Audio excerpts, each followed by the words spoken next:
In Edmonton, Alberta, there is a hotel called the Cantera off of Jasper Avenue in the 109th Street. During the night, go here and ring the doorbell. Should you be let in, look to see who the guard is on shift. If the man looks in his mid-20s, yet the hair on his head and face both are white as snow, take a seat beside the security desk. If it is any other guard on shift, leave and return in a week's time. Here, you must wait. The guard will say not a word, nor answer any questions you may have. He hears you, but he will not respond. He will only give you a sad look, as if knowing something terrible awaits. When the time is 2:52 AM, the guard will rise to perform a patrol of the building. Follow him, only on this patrol. If you follow him at any other before 2:52, you will be forcefully removed from the hotel and lose your chance. Say not a word as you walk the halls behind the guard. He will check that the rooms are all locked, as well as patrol the stairwells. When you both reach the 5th floor, you will notice that it is remarkably colder than the last 4. Yes, the floor is deafeningly quiet. It is normal. When the guard secures all the rooms on the floor, you will both stop at a door that seems much older than any other you've seen at the hotel. This is room 512. Only this particular guard has access to this room.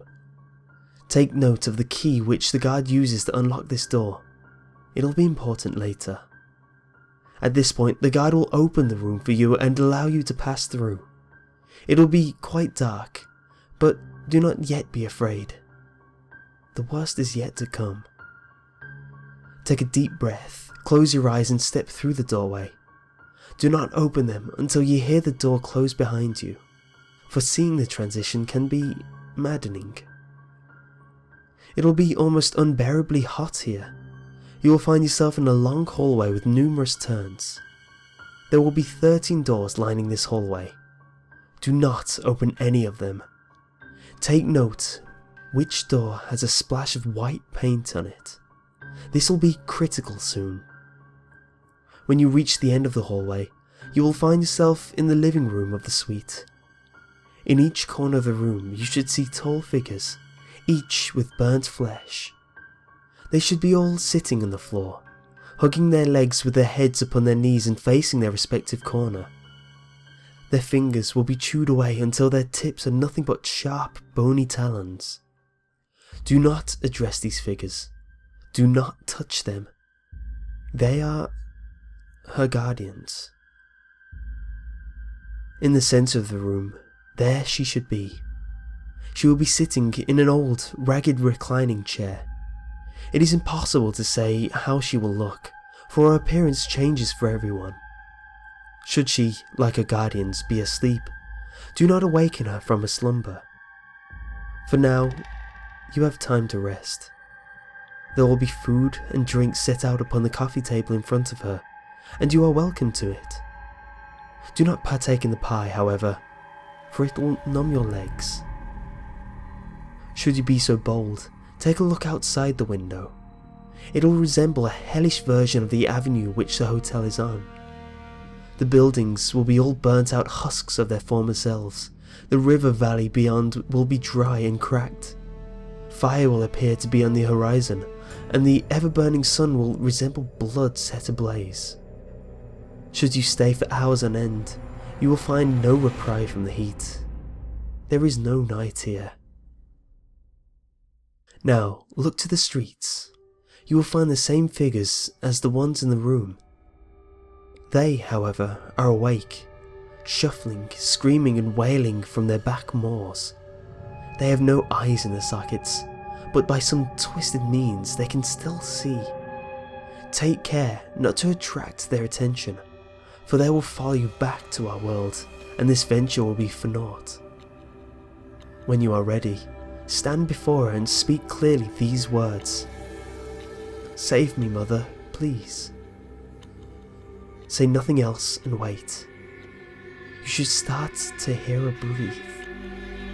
At this point, one of two things will happen. Remember the key which this guard opened this room with? Should she place the same key on the table in front of you, count yourself lucky. Should she, however, place a different key upon the table, you will need to give her an offering.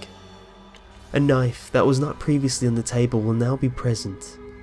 The blade will be rusted, blooded.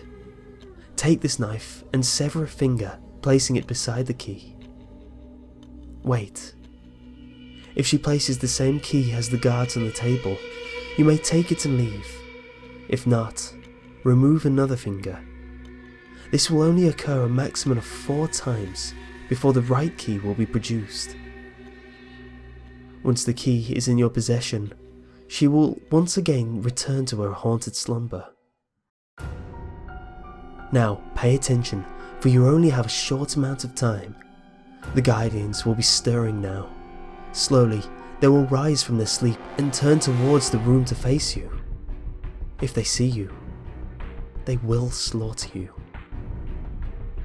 Run.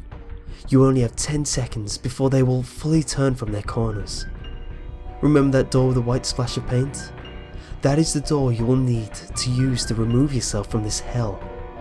If you hear screaming from behind you, the guardians are fully awake and are coming. You don't have much time. Find the white marked door and get out.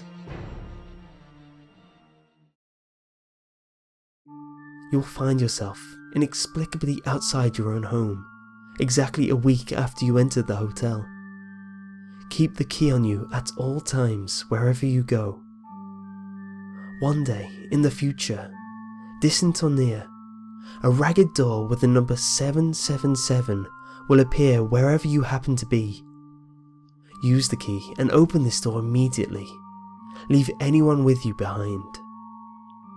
Wherever it leads, it'll be far better than what is about to happen to this world.